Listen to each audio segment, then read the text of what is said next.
So I'm going to go ahead and preface this in saying that I am an American Studies major and a creative writing minor, so this might take a little bit more of a meandering approach than some of the other presenters.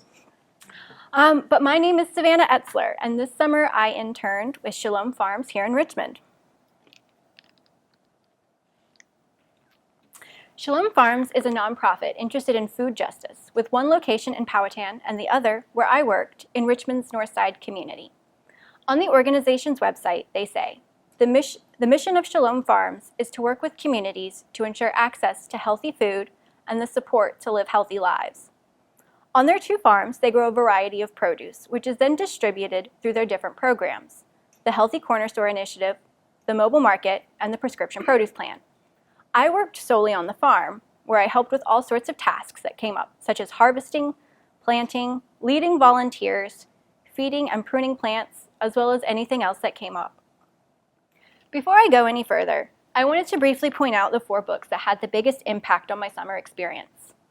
When I applied for the Civic Fellowship, I submitted a list of potential texts, which was then narrowed down and reshaped during the first week of my internship. The final set of texts was a highly curated and intentional creation that reflected my own interests, goals, and beliefs. Experiences and research are not neutral, and this one was no exception. My syllabus was constructed with a single objective in mind: to better understand how agriculture could function as the foundation for social revolution. These books all address that idea from different perspectives and beliefs, and push me to think about revolution in new ways. One concept that I continuously encountered in my readings was the idea of alienation and fragmentation. Robert Beale, in his book Sustainable Food Systems, addresses the subject with this passage. He says, alienation, in its narrower economic sense, means separating us from the conditions and product of our labor, and, in a wider sense, a psychology which cuts us off from nature.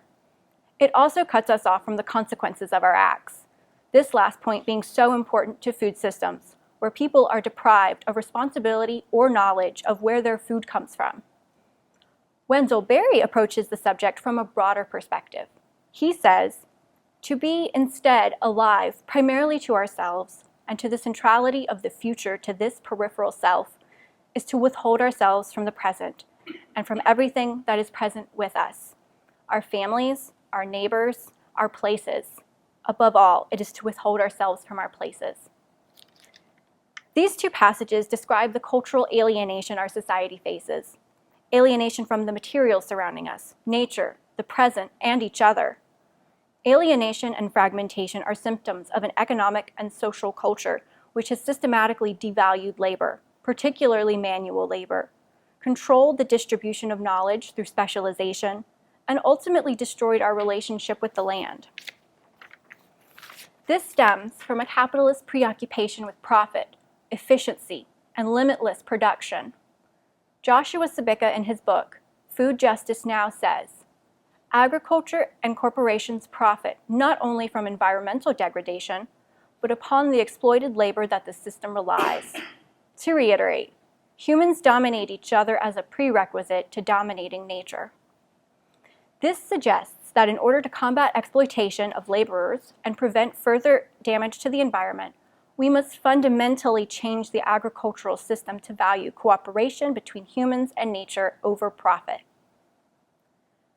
By this line of thinking, good work, which invites the mindful worker to reconnect to the natural world, where a farmer works in collaboration with the environment in a system that is not based on domination, is where we can begin to address the alienation we as a society face.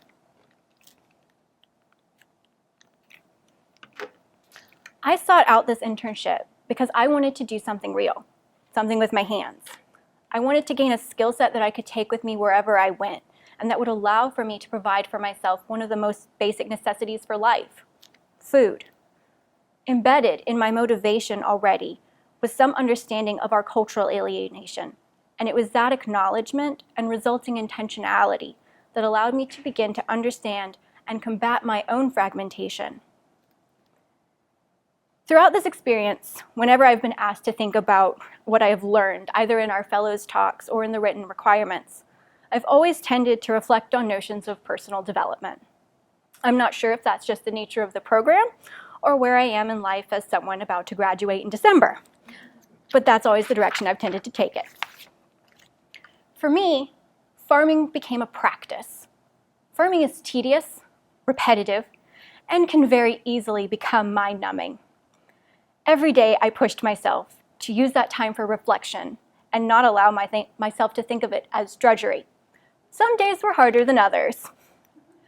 But most days my time on the farm functioned as a time for meditation, during which I could wrestle with the theoretical concepts I encountered in my reading. During this practice, I not only developed practical skills, I am now a skilled trelliser, an adept lettuce planter, and a semi-competent drill user. But I also cultivated qualities like empathy and compassion.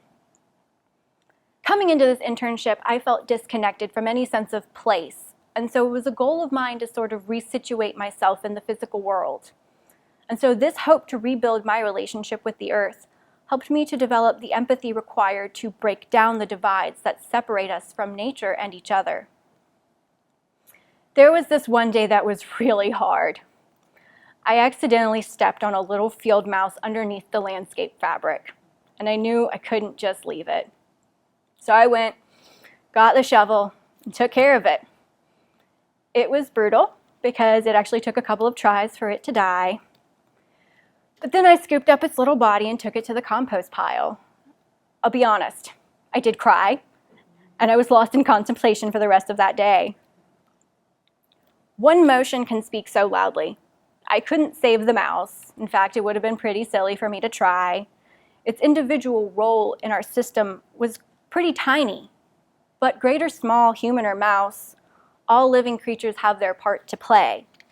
And while the mouse's role led him to death, his path didn't end there. It was returned to the earth, recycled as nutrients for the next generation of life, just as I myself will be one day. Empathy can be a catalyst for other human sentiments, such as compassion and respect, and can move us to action.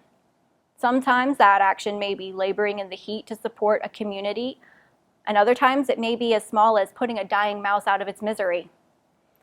This might seem an inflated or overwrought account, but for me it seemed to encompass a lot of what I'd read, just on a smaller scale. Farming is a labor of love. It is hard work and cannot be done well without appreciating the interconnectivity of everything.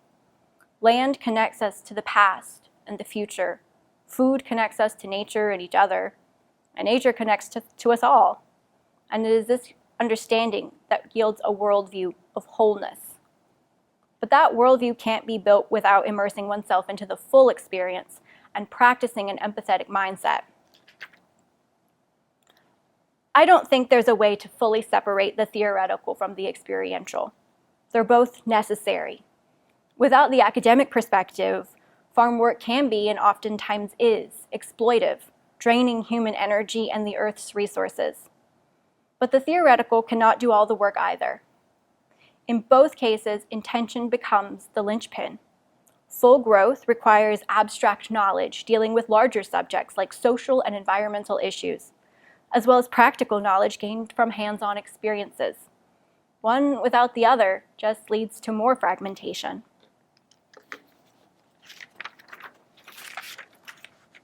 As I wrote in my final project, I am convinced that experiential learning, specifically the kind that pushes people to engage with nature and helps them gain the skills and knowledge required for sustainable food production, is imperative. Coming out of my internship, I felt empowered by the fact that I have the skill set to grow some of my own food, or at least make more informed decisions when purchasing it. I suppose my ultimate takeaway is this: knowledge is radical, and by simultaneously rejecting the capitalist system of specialization and building relationships with both nature and our community, we can pursue self-sufficiency and economic autonomy through the expansion and democratization of knowledge that rejects fragmentation by integrating the conceptual, social, emotional, and practical. In closing, I just wanted to thank the Center for Civic Engagement for this opportunity. Without this fellowship and the funding it provided, I would not have been able to accept this internship. I also wanted to thank Dr. Sackley for all her guidance and support, as well as Shalom Farms and the farm manager, Catherine. It was such a rewarding experience, and I'm glad I got to spend my last summer as a college student playing in the dirt. Thank you.